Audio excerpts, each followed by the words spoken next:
വെറുതെ ഇരുന്നപ്പോഴാണ് ടൗൺ വരെ പോയാലോ എന്നൊരാഗ്രഹം. പിന്നെ ഒന്നും നോക്കിയില്ല, വണ്ടി എടുത്ത് നേരെ ടൗണിലേക്ക് അങ്ങോട്ട് തിരിച്ച്. അങ്ങനെ അവിടെ ചെന്നപ്പോഴാണ് അപ്പച്ചനമ്മച്ചിക്ക് ഒരു ആഗ്രഹം KFC-ലൊന്ന് കയറിയാലൊന്ന്. അങ്ങനെ KFC-യിലും കയറി 3-4 ബർഗറും ഒരു ചിപ്സും അതുപോലെ തന്നെ ഒരു കൊക്കക്കോളയൊക്കെ ഓർഡർ ചെയ്തു.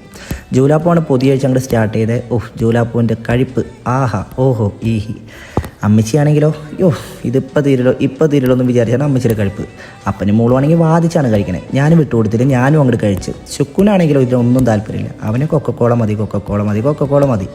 അങ്ങനെ എല്ലാം കഴിഞ്ഞ് നമ്മുടെ വേസ്റ്റ് എല്ലാം കൊണ്ട് റബ്ബിഷിലിട്ട് ബില്ലും പേ ചെയ്ത് ഞങ്ങൾ അങ്ങോട്ട് ഇറങ്ങിക്കഴിഞ്ഞപ്പോഴാണ് ശുക്കു അവിടെ കാണുന്ന ഒരു ഡക്കിനെ കാണുന്നത്. അങ്ങനെ പിന്നെ ശുക്കു ഒന്നും നോക്കില്ല, ഡക്കിൻ്റെ പുറകെ അങ്ങോട്ട് പോയി. ഡക്കാണെങ്കിലോ പറക്കൽ, നമ്മുടെ പരുന്ത് പോലും അതുപോലെ പറക്കില്ല, അതുപോലത്തെ പറക്കലാണ്. പിന്നെ അവനെ ഒന്ന് പിടിച്ച് അവനൊന്ന് മെരുക്കിയെടുത്ത് നമ്മുടെ അടുത്ത് കൊണ്ടുവന്ന് കുറച്ച് ഫോട്ടോസൊക്കെ എടുത്ത് ഞങ്ങൾ അന്നത്തെ ദിവസം അങ്ങോട്ട് തീർത്തു. അപ്പോൾ എങ്ങനെയുണ്ട് ഗായ്സ്? അപ്പോൾ എല്ലാവർക്കും ഒരു ശുഭദിനം നേരുന്നു.